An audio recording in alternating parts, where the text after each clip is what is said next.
Hello दोस्तों, mentor fluent YouTube channel पर Hindi audio book summary में आपका स्वागत है।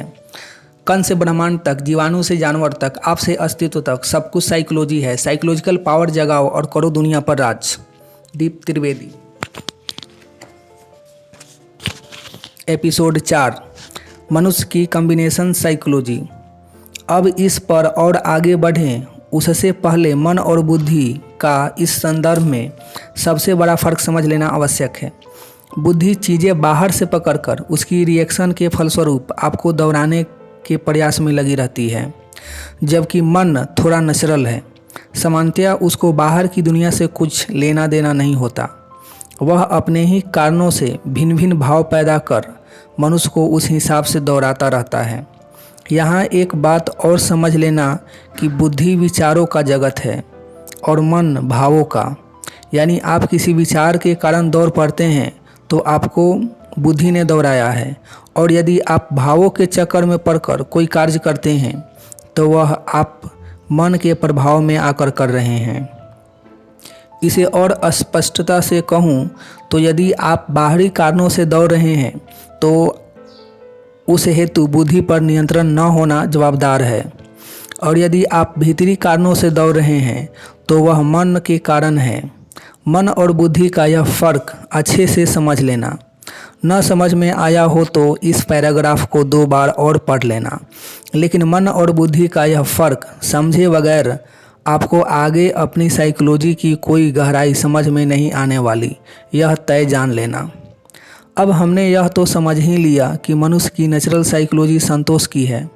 उसकी नेचुरल साइकोलॉजी आनंद मस्ती हेतु किसी व्यक्ति, विचार या वस्तु की मोहताज नहीं, परंतु इच्छाएं उड़ने के कारण बुद्धि हजारों विचार उड़ने लग जाती है, और इन्हीं इच्छाओं के परिणाम स्वरूप आनंद मस्ती शांति जैसे भाव खोने के कारण उन्हें टेंशन, दुख, भय, फ्रस्ट्रेशन आदि परेशान करना शुरू कर देते हैं। फिर बस बुद्धि की कामना व महत्वाकांक्षाएं दोहराती, वे टूटती, भाग दौड़ी की थकान होती और परिणाम में दुख, टेंशन बढ़ जाते हैं। अब यह तो ठीक, पर इस प्रोसेस में मनुष्य हजारों और कॉम्बिनेशन बनाता चला जाता है। यानी जो अकेला था वह बाहर के व्यक्ति, विचार व वस्तुओं के संपर्क में आता चला जाता है, और मज़ा यह कि ऐसे हर संपर्क पे वह रिएक्शन भी देता है, और उसका यह रिएक्शन देना महत्वपूर्ण भी है, वह कॉम्प्लिकेटेड भी। यह भी स्पष्ट कर दूं कि रिएक्शन देने में मनुष्य के मन बुद्धि हाइड्रोजन से भी कई गुना अधिक एक्टिव है, और यह रिएक्शन ही है जो मनुष्य को मार रही है। बाहर के वस्तु, विचार या व्यक्ति में ऐसा कुछ नहीं है, परंतु अपनी नेचुरल साइकोलॉजी खो देने के कारण मनुष्य को हर एक चीज़ प्रभावित करने लगती है, और यही मनुष्य की परेशानी है। बाकी नेचुरल साइकोलॉजी में स्थित मनुष्य चाहे कितने ही व्यक्ति, वस्तु या विचारों के संपर्क में क्यों न आए, वह प्रभावित ही नहीं होता, और जब प्रभावित नहीं होता तो रिएक्शन भी नहीं देता। खैर, यह सब तो ठीक, पर यह कभी मत भूलना कि इन सब की शुरुआती जड़ इच्छा है। इसलिए जानने वालों ने इच्छा को युगों से मनुष्य का सबसे बड़ा शत्रु कहा है। अब थोड़ा इस कॉम्बिनेशन के होने व रिएक्शन देने को भी समझ लीजिए।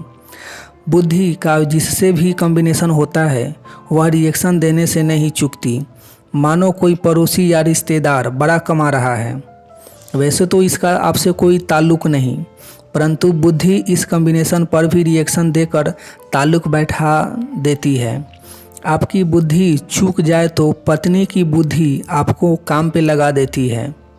देखो वो कितना आगे बढ़ गया, और आप बस अब कमाना तो पड़ेगा ही, ज़रूरत हो ना हो, गट्स हो ना हो, बस भीड़ जाते हैं। वैसे ही किसी ने कोई नई गाड़ी ली या कुछ अच्छी शॉपिंग की नहीं कि आपको आपकी बुद्धि दौड़ा देती है, और बुद्धि के दौड़ाने का आलम तो यह है कि कोई अच्छे डिस्काउंट की एडवर्टाइजमेंट पढ़ी तो भी वह आपको दौड़ा देती है, और कोई नई फेयरनेस क्रीम आई तो भी आप दौड़ पड़ते हैं।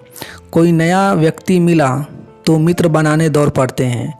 कोई किसी ने कुछ अभद्रता की तो उससे लड़ने दौड़ पड़ते हैं। कहने का तात्पर्य यह कि बात कुछ भी हो, दौड़ना जरूरी है। कोई अवहेलना करेगा तो भी दौड़ेंगे और कोई तारीफ करेगा तो भी दौड़ेंगे।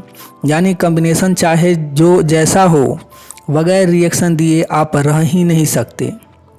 यही नहीं, कहीं पढ़ लिया कि शुक्रवार को मस्जिद जाना पवित्र माना जाता है तो फिर मस्जिद के लिए दौड़ पड़ते हैं। किसी ने कहा कि शनिवार को उपवास करना अच्छा है तो उपवास रखना शुरू कर देते हैं। कहीं पढ़ लिया कि दूध सेहत के लिए अच्छा है तो दूध पीना शुरू कर देते हैं। फिर किसी ने कहा कि दूध बड़ा नुकसानकारी है तो दूध पीना छोड़ देते हैं। और इस पूरी दौड़ भाग के चक्कर में आप अपनी नेचुरल साइकोलॉजी यानी आनंद, शांति और सुकून वगैरह सब खोते चले जाते हैं। और इसके परिणाम स्वरूप ध्यान, आत्मविश्वास और क्रिएटिविटी वगैरह भी आप में से तिरोहित होते चले जाते हैं। सोचो, ऐसा क्यों? ऐसा तो क्या उतावलापन? कोई हाइड्रोजन से आपकी कंपटीशन थोड़े ही है जो बात बात में तरह तरह की कॉम्बिनेशन साइकोलॉजी बनाकर उसे मात देने में लगे रहते हो। और फिर बात यहीं कहाँ थमती है? उसके बाद तो हर कॉम्बिनेशन के कारण हजारों रूपांतरणीय साइकोलॉजी और बनाकर उसकी मार भी झेलते रहते हो। फ़ायदा क्या? थोड़ा सोचो और समझो, अपनी स्वतंत्रता को पहचानो। आपकी स्थिति वस्तुओं की तरह नहीं है कि आप पर साइकोलॉजी थोपी जा रही हो। अपनी साइकोलॉजी तो आप स्वयं पल पल में रूपांतरित कर रहे हो, और वह भी अपने तरीके से। ना सिर्फ हर मनुष्य की एक दूसरे से कॉम्बिनेशन साइकोलॉजी बनाने की प्रक्रिया अलग अलग है, बल्कि उनके रूपांतरण की भी सबकी अपनी अनूठी शैली है। आप खुद गौर कर ले कि कईयों को सुबह क्रोध होता है तो शाम को मस्ती भी सूझ रही होती है, परंतु सबको ऐसा नहीं होता है। कई लोग क्रोध पकड़ लेते हैं तो फिर दिनों और महीनों तक क्रोध में रहते हैं। कहने का तात्पर्य यह कि हर कोई अपने अपने हिसाब से कॉम्बिनेशन बनाता है और उसकी प्रतिक्रिया स्वरूप उसका रूपांतरण भी अपने अपने हिसाब से करता रहता है। खैर, चाहे जो हो, परिणाम में तो इसके कारण सब अपनी नेचुरल साइकोलॉजी से दूर होते चले जाते हैं। यहाँ समझ यह भी लें कि मनुष्य की अलग से कोई रूपांतरणीय साइकोलॉजी नहीं होती है कि उसे 100 डिग्री पर उबाला और पानी से भाप बना ही गया। मनुष्य के मामले में उसके सारे रूपांतरण कॉम्बिनेशन साइकोलॉजी के सब प्रोडक्ट होते हैं, और वह भी हर एक की अपनी मानसिकता के आधार पर अलग अलग। मनुष्य इस कदर स्वतंत्र है कि वह चाहे तो 100 ही नहीं 1000 डिग्री पर उबाला जाए, यानी उसे क्रोध किया जाए तो भी शांत बना रहे। खैर, अब थोड़ा मन को भी समझ लो। निश्चित ही मन के नेचुरल भाव तो आनंद, शांति, मस्ती आदि के ही होते हैं, परंतु बुद्धि के बनाए भागा दौड़ी वाले जगत के कारण मन नियम से बुद्धि के हर कॉम्बिनेशन की रिएक्शन के आधार पर उटपटांग भाव पैदा करने को मजबूर हो जाता है।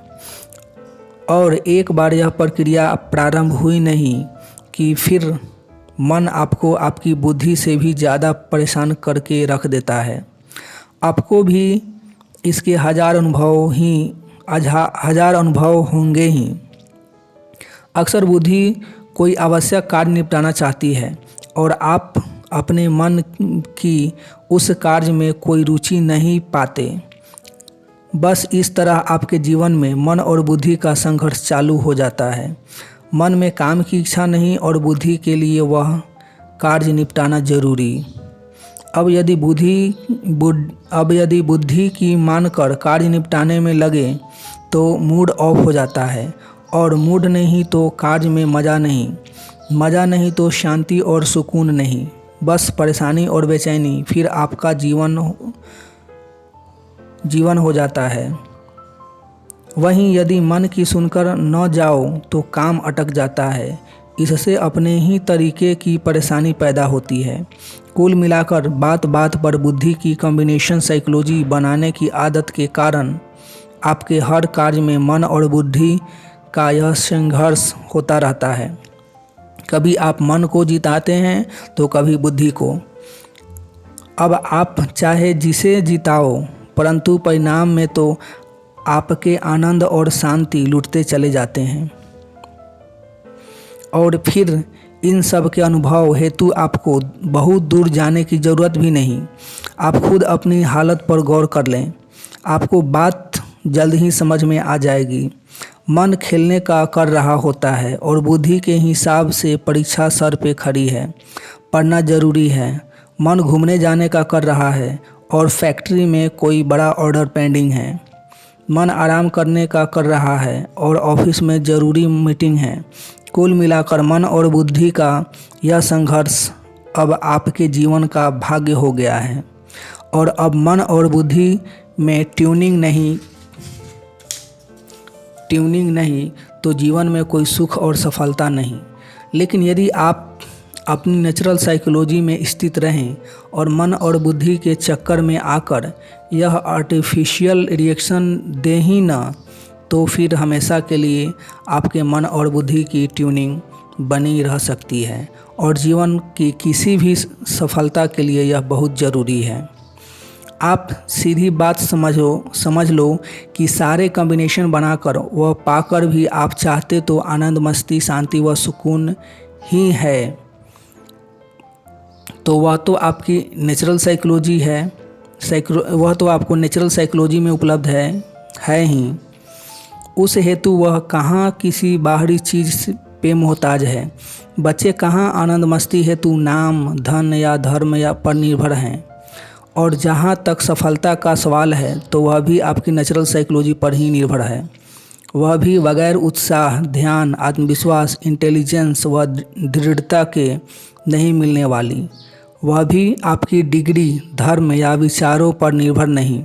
अधिकांश सफलता तो नास्तिक व अनपढ़ ही हुए हैं। अधिकांश सफल तो नास्तिक व अनपढ़ ही हुए हैं। सो मेहरबानी कर सुनी व समझी हजार बातें छोड़ अपनी नेचुरल साइकोलॉजी का महत्व जानो। कुदरत की बख्शी इस अनमोल चीज़ को मत खोवो। इसे खोकर कोई कभी कुछ नहीं पा सका है। सो कुल मिलाकर अब आप यह तो समझ ही गए होंगे कि आपकी नेचुरल साइकोलॉजी में कहीं कोई प्रॉब्लम नहीं। उसमें स्थित रहकर आप जीवन के सारे सुख और सफलता बड़ी आसानी से पा सकते हैं। आपके जीवन में जो भी कष्ट और असफलताएं हैं वे आपके द्वारा ओढ़ी गई आर्टिफिशियल साइकोलॉजी के कारण हैं। इसका सीधा अर्थ सिर्फ यह हुआ कि यदि आप सफल और सुखी होना चाहते हैं तो उस हेतु आपको अपनी नेचुरल साइकोलॉजी वापस प्राप्त करनी होगी। मिलेंगे नेक्स्ट एपिसोड में, तब तक अपना ढेर सारा ख्याल रखें। धन्यवाद।